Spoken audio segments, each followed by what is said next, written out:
বন্ধুরা, আজকে একটা নতুন গল্প নিয়ে আসলাম তোমাদের মাঝে। এটা সত্য এবং বাস্তব জীবনের ঘটনা। শেষ পর্যন্ত শোনার অনুরোধ রইল। শুনলে তোমার মন চলে আসবে। দেরি না করে চলো শুরু করা যাক। খালি বাসায় আমাকে একা পেয়ে দুই আন্টি হঠাৎ করে আমার সাথে এক অদ্ভুত আচরণ করা শুরু করল। আমি কোনো কিছু বুঝে উঠতে না পারার আগেই দুই আন্টি আমাকে ধাক্কা মেরে ফেলে দিল। ধাক্কা মেরে ফেলে দিয়ে তারা দুজন আমাকে নিয়ে কেমন যেন করতে শুরু করল। তাদের এমন আচরণ দেখে আমি তো পুরো অবাক হয়ে গেলাম। আমি অবাক হয়ে বললাম, আন্টি, আপনারা আমার সাথে কি করছেন? আমি না আপনার ভাইপো, আমি আপনার ভাইয়ের ছেলে। আন্টি তখন আমাকে বলল, বাবা আরিয়ান, কিছুক্ষণের জন্য ভুলে যাও, আমি তোমার আন্টি আর তুমি আমার ভাইপো। কিছুক্ষণের জন্য আমরা শুধু জাস্ট ফ্রেন্ড। আজকে তুমি আমাদেরকে খুশি করবে বাবা আরিয়ান। তুমি তো জানো আমরা দুই বান্ধবী, স্বামী অনেক দিন ধরে বিদেশে থাকে, আমরা অনেক দিনের ক্ষুধার্ত। প্লিজ আরিয়ান, আজকে তুমি আমাদেরকে একটু খুশি করো না? আমি বললাম, আন্টি, আপনি কি বলছেন এসব? তারপর আন্টি আমাকে বলল, চুপ থাকবে, এটা এখন আমি তোকে যা বলছি তাই করবি। আজকে তোকে এখানে নিয়ে এসেছি আমাদেরকে তুই শান্ত করার জন্য। আজকে তুই আমাদেরকে খুব ভালো করে শান্ত করবে, আর তা না হলে তোর অবস্থা খুব খারাপ করে ফেলবো। আমি আন্টির কথা শুনে খুব ভয় পেয়ে গেলাম। তারপর বাধ্য ছেলের মতো দুই আন্টির কথা শুনতে লাগলাম। তারপর দুই আন্টি এবং আন্টির বান্ধবী মিলে তাদের ইচ্ছা পূরণের জন্য আমার সাথে যা করলো তা শুনলে বন্ধুরা তোমাদের মাথা গরম হয়ে যাবে। বন্ধুরা, গল্পটি অনেক অনেক ইন্টারেস্টিং। গল্পটি শোনার জন্য তোমাদের সকলের প্রতি আমার বিশেষ অনুরোধ রইল। বন্ধুরা, তোমাদের নিকট আমার ছোট্ট একটি অনুরোধ, তোমরা দয়া করে আমার চ্যানেলটি সাবস্ক্রাইব করে আমাকে সাপোর্ট করবে। হ্যালো বন্ধুরা, আমি আরিয়ান। আমি 10ম শ্রেণীর একজন ছাত্র।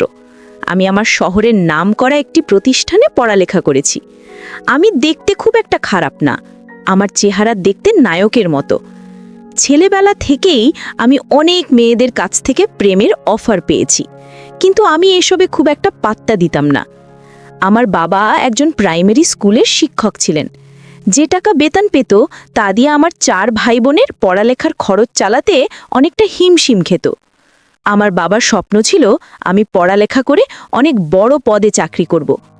আমি বাবার স্বপ্ন পূরণ করার জন্য খুব মনোযোগ দিয়ে পড়ালেখা করছিলাম, কিন্তু একটিমাত্র ঘটনা যে আমার জীবনটা পুরোই ছাই করে দেবে তা কখনো কল্পনাও করতে পারি নাই। আমার বাবার বোন ছিল মোট 3 জন। তারা সবাই আমাকে মোটামুটি অনেক ভালোবাসত।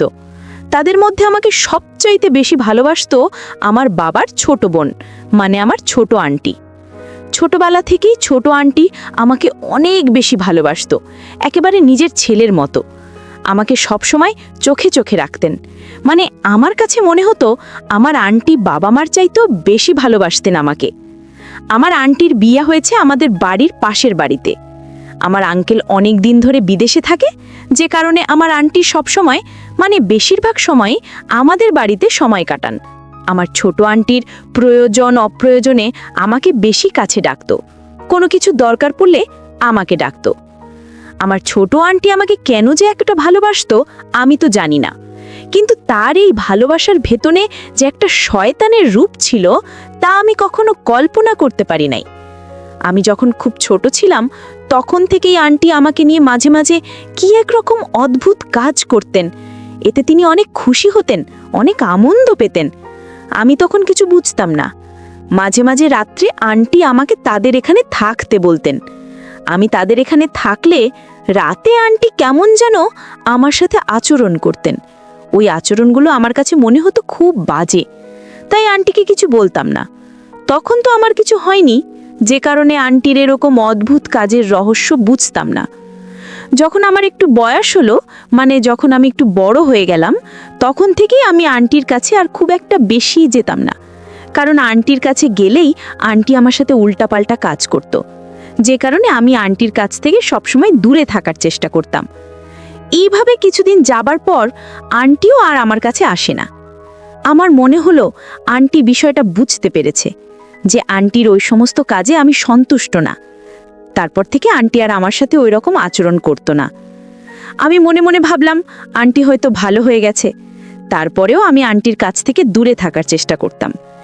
একদিন আমি স্কুল থেকে বেরিয়ে বাস স্ট্যান্ডে দাঁড়িয়ে রইলাম বাড়িতে আসার জন্য।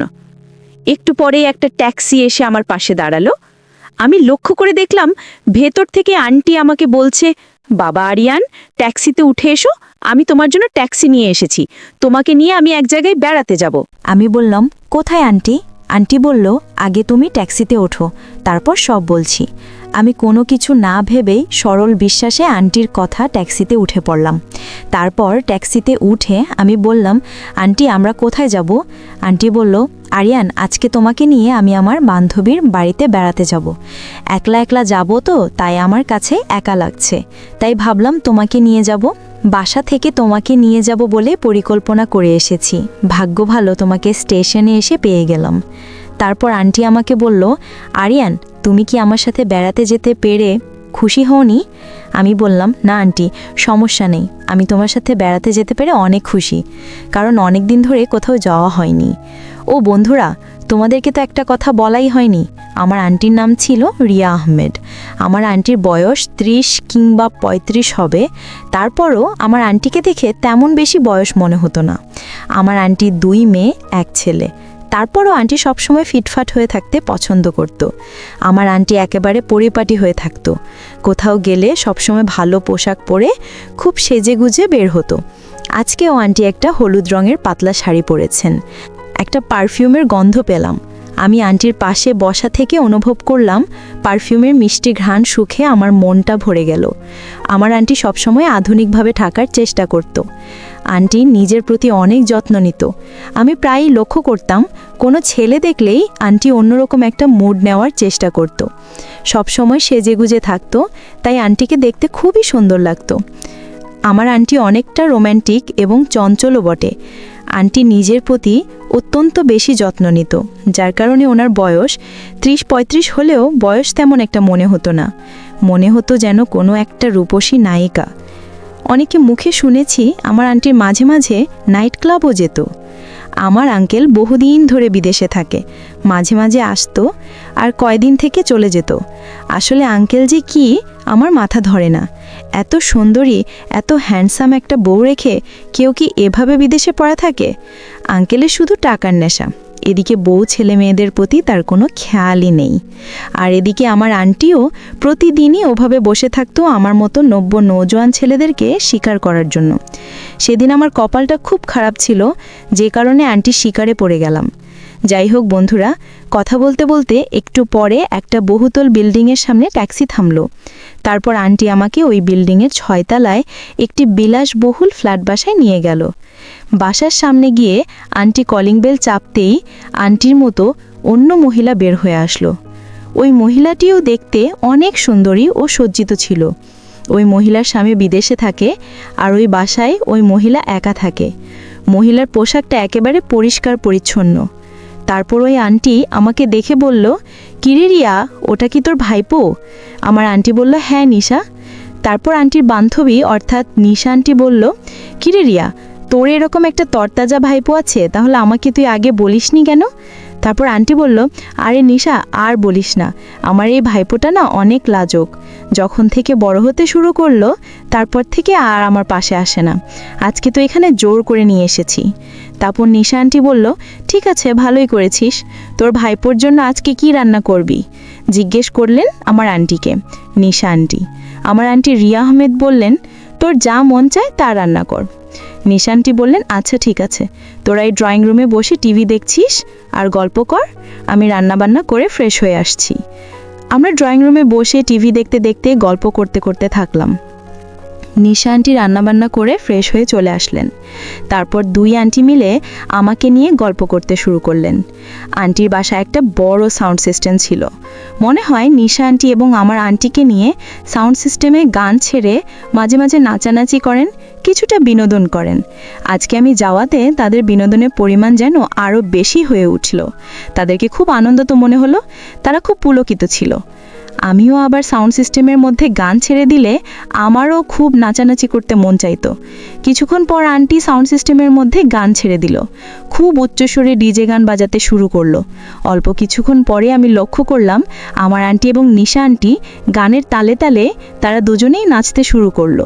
আমার আন্টি এবং নিশা আন্টি নাচের ধরনই ছিল একটু ভিন্ন রকম। তারা একেবারেই খুব বাজেভাবে নাচানাচি করছিল।